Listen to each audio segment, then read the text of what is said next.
Bismillahirrahmanirrahim. Assalamualaikum warahmatullahi wabarakatuh. Ketemu lagi dengan Buruan Nyontek, akan mengulas tuntas cara merestore database dengan menggunakan PHP dan SMPP. Oke guys, check it out. Sebelum mulai, pastikan SMPP sudah aktif, buka browser, kemudian ketikkan localhost php admin. Klik database, pastikan database sudah tidak ada. Kalaupun ada, kita akan hapus saja. Klik, kemudian kita drop. Oke.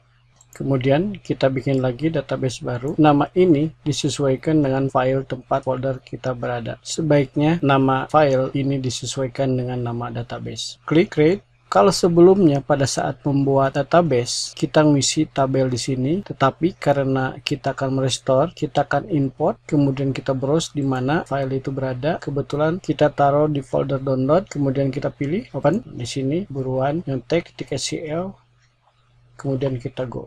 Import has been success. Kita lihat di sini sudah ada lagi. Sebelumnya database-nya ini kita sudah hapus. Itu saja cara merestore database. Assalamualaikum warahmatullahi wabarakatuh.